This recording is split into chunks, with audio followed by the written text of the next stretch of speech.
Okay, so today we are talking about Eros, and yeah, we're doing it as a three. It's the first one that we're doing as a three.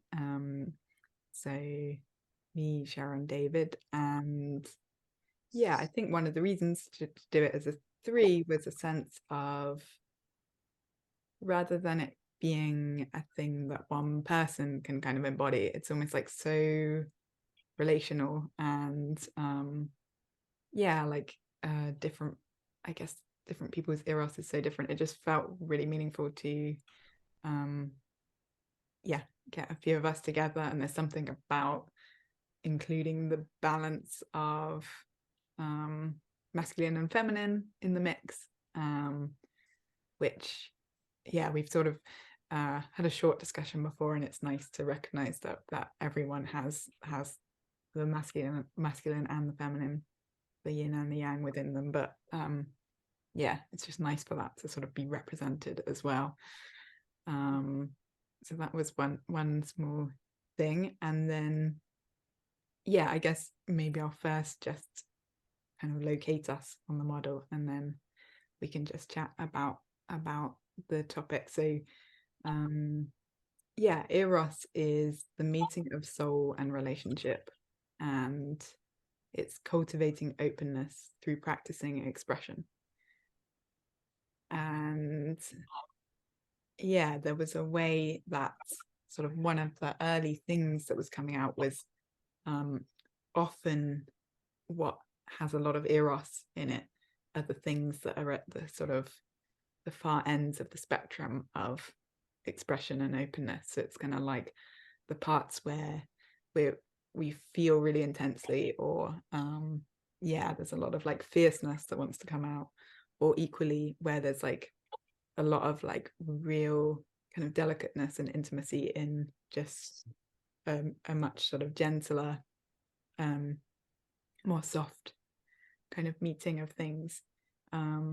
Yeah, eros can obviously be the full spectrum, but it tends to be almost like on the edges or something. And yeah, just wanting to include like the full spectrum in this conversation of like real fierce intensity and also just gentleness. And then I guess one more little thing I'll bring in is that also in the sort of conversations we've had around this, the start, there's been interesting meta conversations about like the kind of delicate nature of eros in a practice container, because it's obviously so kind of closely linked to our sexuality and love and falling in love and all of these things, and it kind of yeah, that can get messy or interesting or need to be held very safely within a practice container. So that's sort of come up as a topic as well, so we might talk a bit about that. But I think I was listening to you just now. I feel aware of like, I actually wanted to look it up, but I sort of ran out of time. My association with the word eros sort of comes from I want to say from the Greek philosophers world, where, if I remember correctly, it's literally like the life force.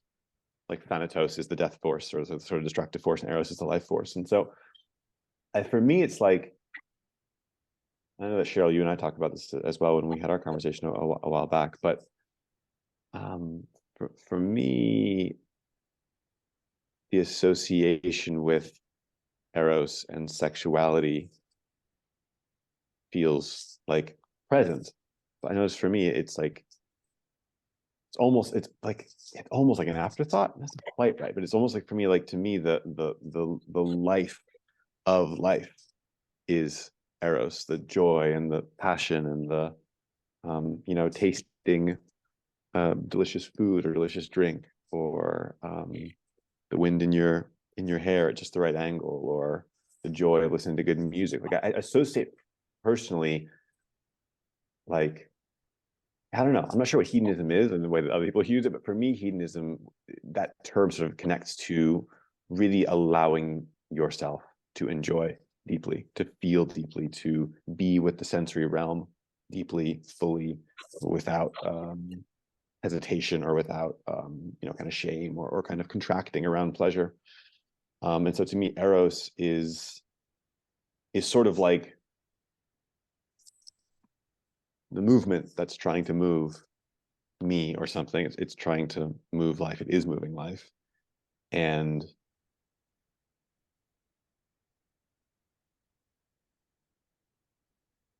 being able to sync up with it, enjoy it, feel it, let it move, let it flow, sort of sync up with the juiciness of life. I think for me, like, juiciness is a lot of what I think of when I think of Eros. But yeah, but juiciness that can be sensual, that can be sexual. I've certainly had culinary experiences that feel, is this sexual? Is this sensual? Like, unclear what it is. Or pieces of music where you think, it hits, like I said, it hits just the right angle. I don't know what other people's definition of Eros would be, but for me, when I look at my life and the different paths I've walked and the different things I've followed, the choices I've made, the things that I've found engaging, that to me is Eros, like the thing that I am drawn to, the things that are fascinating to me or compelling or exciting or beautiful or mysterious. Like that to me is like being led onwards by Eros. And so then I wouldn't have said that. I wouldn't have known to have the words for that in the past, but that is how I relate to it now. It's like, I notice when I'm, for example, working with people, sometimes I notice I'm coming from this orientation of, can we get into what moves a person, what inspires, what excites, what opens them up in some way, and then can we make steps towards that? That to me is syncing up with Eros. Yeah, I love it. I can follow up on a lot of resonance around Eros being very much like an expression or embodiment of life moving through you, and like really, really the subtle depth of what that means, like what it means to be deeply connected to life force, like life force as something that is not just simply your own, but deeply entangled with others, with mutuality, with like earth, with like the soul of the earth, anima mundi, with cosmos. Like I think there's, when one is like very, very truly kind of like attuned to and alive with life force and Eros, there is something that is like, something drops away for me and with true alignment around like ego or like that hedonistic aspect where, Eros can kind of tilt a little bit more towards pleasure seeking and like almost like that intoxicating form of just like hunger and appetite and desire. Like I find that when Eros is like really, really in alignment, and there's like something else that wants to be spoken around, like when it's undistorted, when there's something that feels very, very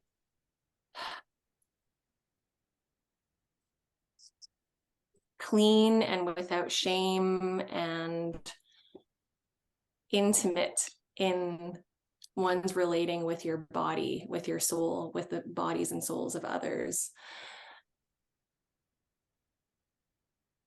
There is,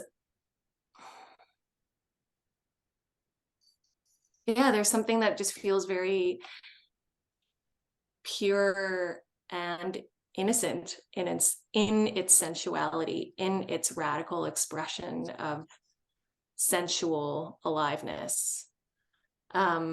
And the reason why like something like that feels really important is because like I'm aware of some of the ground that we share being of Buddhist, like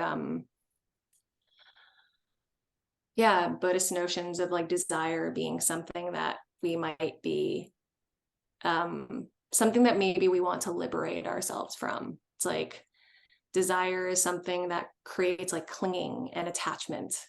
Like when I really want something, I suddenly feel like I have to have it, and it does kind of have me in its grip. And so much of the way that we relate with suffering is trying to like bring more balance and equanimity, like kind of like more letting go of that desire to hold, or that desire to have or possess. And it's just like really interesting in our context right now. I can sometimes feel this tension between, it's like very like, it's either we're in like a late capitalist culture of like consumption and endless like greed and not having enough and just wanting more, like this like cycle of wanting more and more and more, and not really knowing how to break the samsara of that, like just like this like death spiral of this like endless greed. And then I feel like on the other hand, sometimes there can be this feeling of, oh, let's just like throw desire out altogether. Like if I can just cut it all off, if I can if I can just, like for me it's like when something gets like complicated or too intense, like my move that can feel very soothing in a lot of ways, or like protecting, is I just want to snip that relationship off. Like it is kind of like take like a pair of scissors and just cut off that connection, because it's too much. Like I either want it too badly or I feel like aversion. And I find that like the polarity that exists in Eros is like a magnet. There's dynamics of attraction and repulsion. And that happens in kind of like attachment dynamics as well. It's like you can want something so much that suddenly you feel repelled by it. And then it's like finding the right tension, and the right integrity with the tension of being with the aliveness, like the aliveness of simply wanting something that badly and not having it. Maybe it's like not possessing it and not overindulging in it, but just like, wow, I want this so badly. Like I can feel the aliveness of not having it. And then also then almost like the creative, it's like the creative rupture that comes out of, now I want to create that which I don't have. And I think that's kind of, for me, Eros is also related with like life force in the deepest sense of like life created where there was no life before. It's like where two people come together and they create like a third life, where like two cells, like single-celled organisms, go through a process of mitosis and become like two. There's something that's very, very primordial about the nature of it's like consciousness like multiplying out of this like desire for moreness. And yet there's also like a wisdom and a balance in knowing how to relate with that Eros that is kind of like what creates, it's like, it goes from like the microcosmic scale of like cells and atoms to the macrocosmic scale of the way like galaxies form. There's something about it that's so innately part of how our consciousness is related with life. And life, like in the way that David just described it, it's like also like the balancing force of life, like the thanatos, the death, the decay. It's like something about that also needs to be held in right balance. Like you can't just, there is no such thing as like endless consumption without constraint and restraint. So what is like the right relationship with Eros and desire is something that feels very alive. Yeah, I love that. I'm just getting like images of, I think, yeah, there's like videos of how the universe formed and things like that, and just seeing the kind of like ways in which things kind of like crash into each other and implode and separate, and almost like I've always felt that's a bit of a metaphor of yeah, just kind of like moving through life without holding back the Eros. It's just sort of like things kind of like crashing into each other and creating experiences. And yeah, I think it's interesting. I think the longing as well, like that feels such a key part. It's like the desire, the longing, being able to sit in. It's almost like being able to unfuse wanting from getting. That feels like such a like profound shift, where then the Eros can really be it can be, yeah, cleaner. I think like you were describing, it's like, oh, really wanting something, and that being part of the like the wanting itself being part of the Eros, because otherwise it's like you're just getting dragged around by life. Whereas yeah, I think when the wanting is free, the Eros is somehow freer. I think I want to ask you, Rosa, because similar to our last conversation, like I imagine when you put the word Eros on this, on this map, you are using that word to describe something. And it's like that something might not be the thing that other people are thinking of, or like in the context of this awakening map journey model, Eros might have a different kind of role to play than others. Yeah, like I don't know. I don't know what other people's associations with this word are, but I'm curious to hear you talk about what you mean when you put Eros here on the place that it has on this map, and then also how it relates to the themes of soul, meaning, relationship, and cultivating openness through the practice of expression. Yeah. Well, I think I guess it's like a lot of I feel like a huge amount of my spiritual journey was just rocket fueled by Eros. It created a huge amount of just like devotion, giving myself just Eros up to 100 out of 10. And for me, that came from falling in love with people. So it's just a kind of like, headless, a bit of a sort of like headless, losing myself in that. And I think I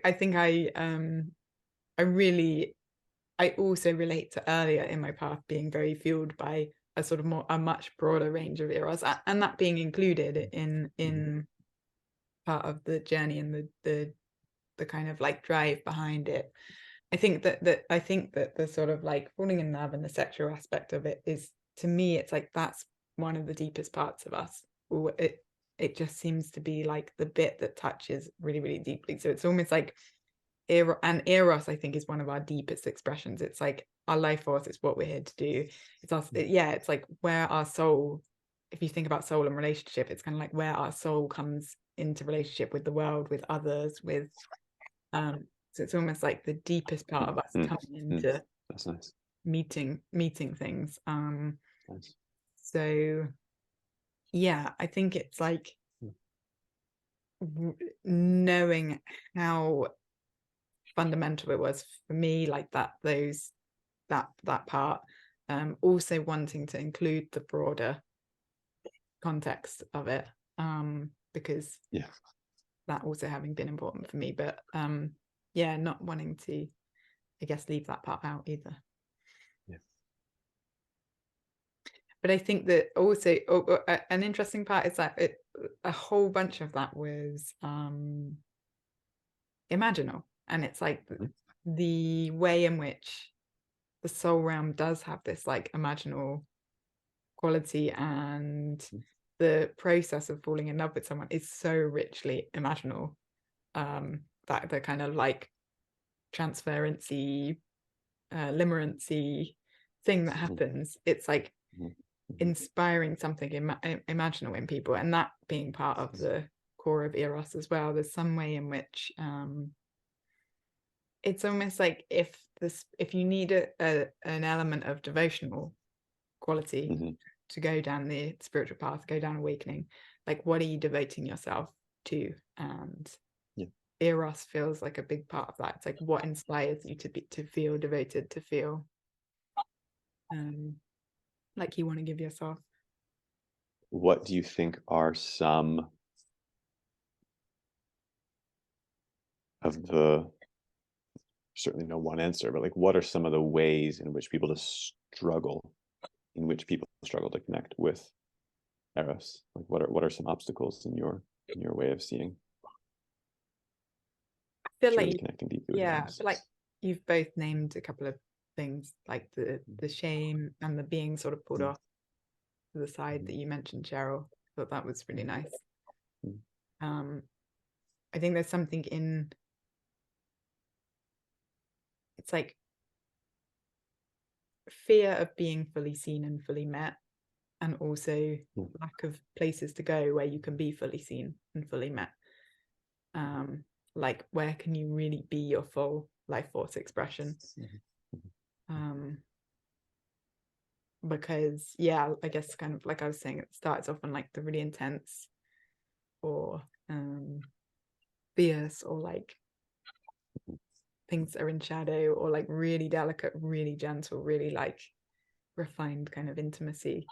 So it's like where can these parts of us come out?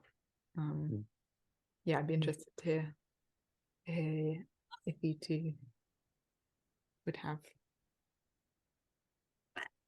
I notice actually,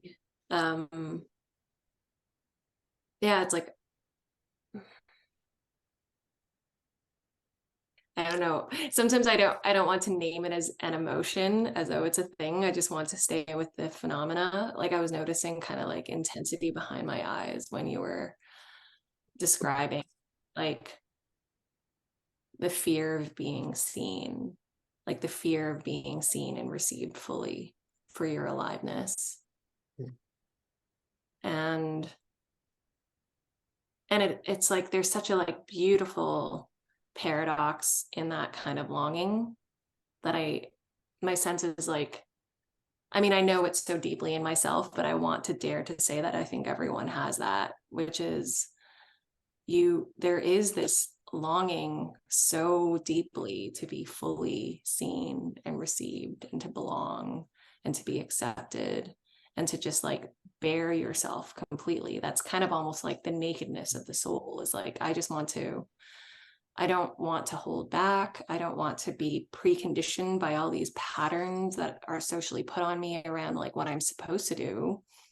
Like I want to trust like the natural currents of my aliveness. And I want to trust that, especially as like an adult, where I have been developing my capacities for also like wisdom and care and attunement, that like my natural kind of outflow of desire is actually intrinsically also like kind and deeply and innately like an expression of something that is like good, beautiful, and true.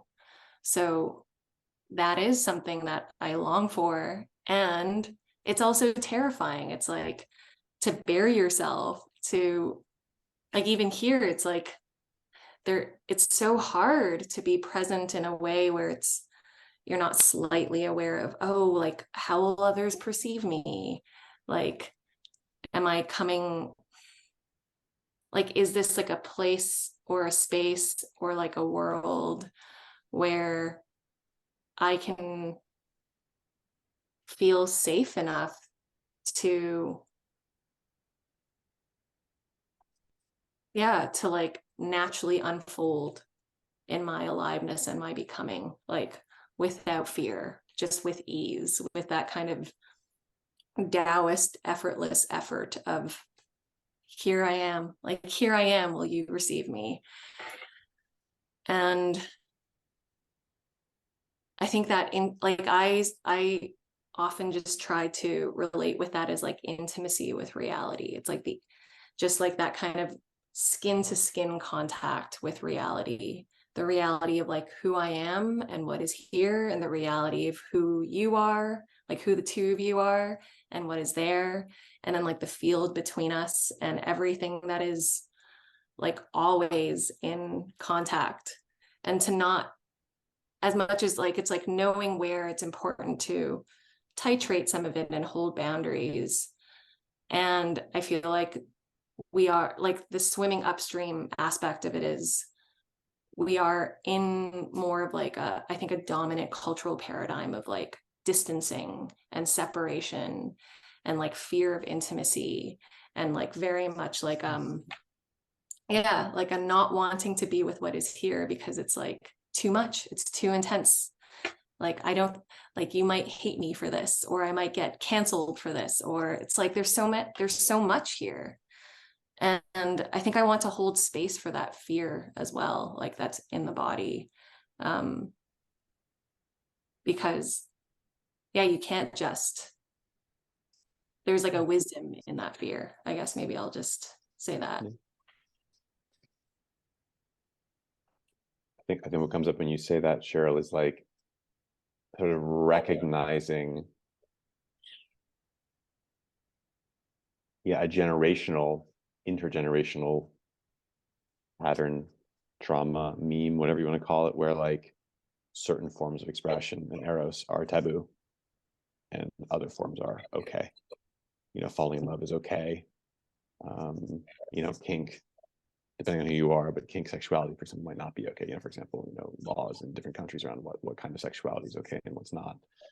Like reflecting on, I'm finding myself reflecting on the different kinds of Eros that we as a society, you know, welcome versus which ones we sort of put in the shadow.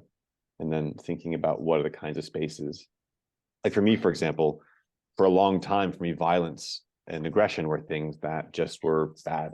They were just wrong. They were just, you can't go there. It's like, that's really bad. And then going to martial arts, doing kickboxing, doing jujitsu was extremely liberating, because it was like, here's a really safe, consensual space to like get this really wild energy out. And that was a big revelation for me.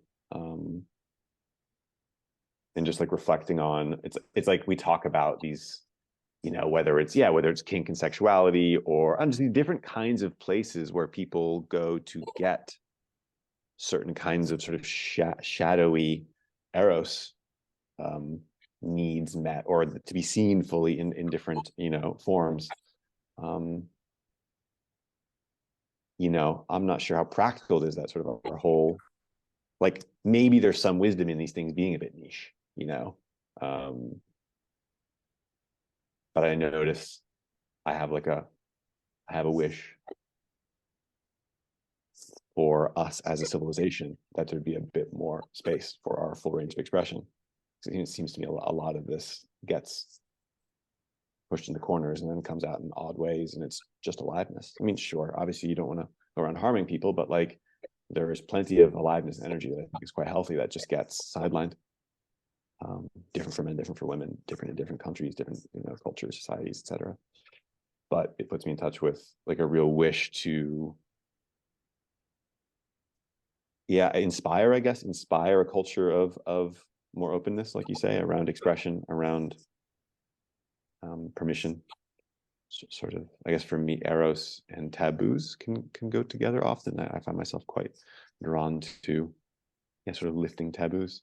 So that comes up when you share your piece. Yeah, I think when you both share, there's something that I see more clearly, which is when I started at the start, between the kind of like intensity and the fierceness and the delicateness. I think there's two very distinct types of Eros, and I think that you each have a tendency towards one. I'd be interested to hear what you think, but I think there's the Eros of unity, of like dissolving into the collective, unifying, like becoming, like I think the things you were describing there, Cheryl, of like feeling the field, being really intimate with that, like really aware of other people's presence, really like connecting deeply with that. And I can relate really strongly to that, and having a lot of that, and just like really enjoying it. And then I think more what you were touching on there, David, it's like and describing is like the Eros of separation, and kind of like two very separate things meeting, which is more that sort of like yeah, it's just almost like a very different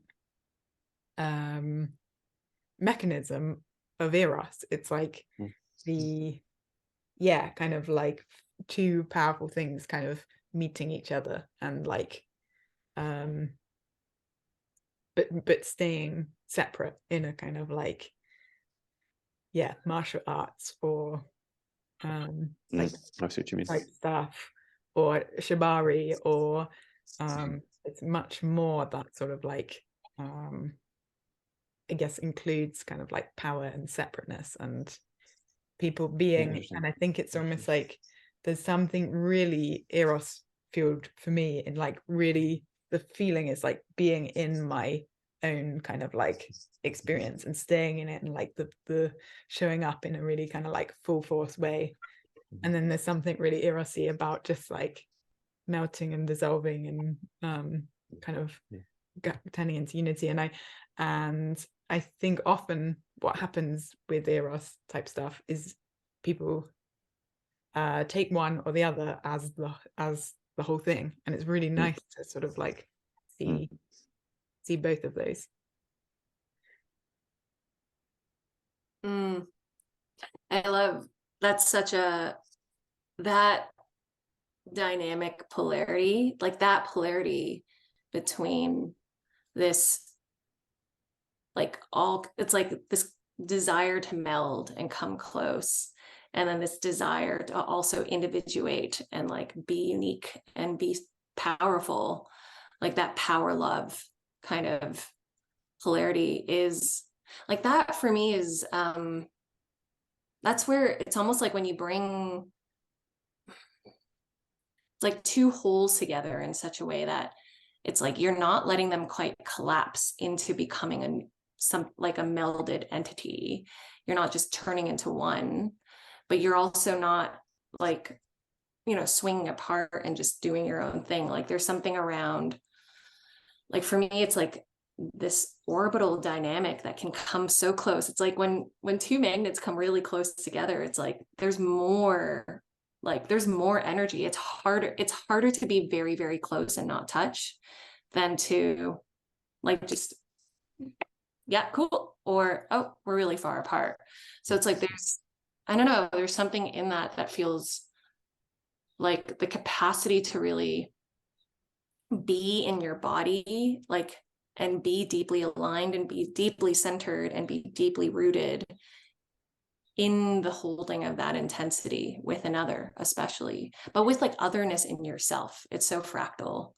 It's like be with your own mystery, be with your own desire to like know yourself in that way. It's like hold yourself as other, as mystery, and then like be in that generative, creative, tension-based dynamic of like, whoa, like I don't know who I am, like, and yet I want it so badly. It's like I want to be seen, and yet I don't want to be seen. It's like there's so much complexity and like beauty in that. But it is like a state. You have to stay with the tension. You have to stay with the trouble. Like you can't collapse, or you can. Sometimes it's like you collapse and it's like, okay, cool, like I'm done, like I want to relax a little bit. But there is like something very, that's where the juice is, that's where the edge is. That's why Eros is juicy and edgy. It's because it kind of takes you right there. Yeah. Amazing. Does anyone, is there anything that anyone would like to add that feels like we haven't covered? It seems very simple, and we've obviously in a way said all this, but to really make it succinct, I guess like for me, one of the deepest wishes around this theme is actually to liberate people from the notion that Eros is something uniquely sexual. Like to me, that is like such a small aspect. It's a bit like somebody saying, yeah, but like all living beings are mammals. And it's like, there's a bit more out there than just the mammals. And to me, like the sexual aspect of Eros is amazing. But to me, it's sort of just like the mammal kingdom among all the other kingdoms of kinds of Eros. And to me, like, I don't know, maybe other people have that association already, but for me, that feels like something I am keen to help share more, is like really connect people with their capacity to feel intimacy with life and life force and vitality and juice in as many parts of life as possible, really. Yeah, totally agree. And I think when you say that, and when I feel into that, and when I think about longing and tension and desire for unity and separation and individuation and the like shame and stress around this topic for lots of people, and just like if I just like feel into the conversation that we've had, I actually think one of the things that I really get in touch with is a really deep sadness in me. And I feel like there's something there which is like it's like there's a sort of double feeling with it, where the sadness is like the loss. If people in the world can't be in touch with this, it's like such a huge loss. But there's also something about including the fact that like sadness and difficult emotions are often sometimes what is blocking Eros, I think. And just basically Nice. kind of saying like, when we're talking about longing and life force and being your deepest expression, it's like, to get in touch with that, there's often some grief first, or just like some deep emotions that need to be felt, and that can be part of the expression of the Eros. It's not just feeling things really deeply, I think is one of my strongest expressions of Eros. It's just like including and expressing the deepest parts of me, whatever those happen to be.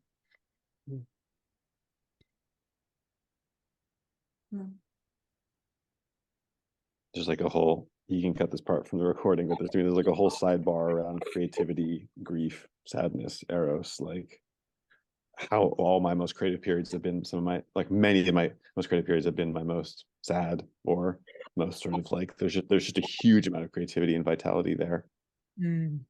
Yeah, there's also something present for me around the relationship between like Eros, intimacy, and creativity. Like there's something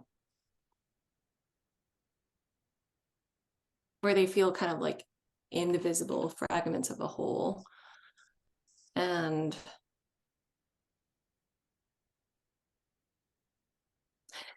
I think it's like the side of Eros that is like almost like this, has the positive valence of life force being around enjoyment and pleasure. And I mean, I just want to stay with enjoyment. Like enjoyment is just like the joy that can be accessed in every moment when you're intimate with it. It's like there's so much joy, but it's like the moment you're intimate with that moment, the grief comes in equal measure. That's what I don't know if that's like a basic principle, but it's like the moment I'm with how much I love something, I'm also with how I'm going to lose it. It's just, I don't know why. It's like, that's just the nature of it. Everything I love will die. And when I'm intimate with that, I can be both like, so I can love it even more. It's like, I love it even more for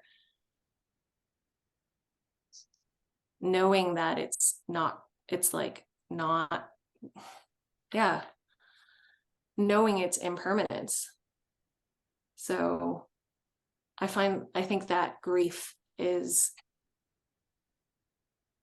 the gateway to the joy, and that joy is the gateway to the grief. Like, and being able to hold both feels very important. Yeah. Nice. Cool.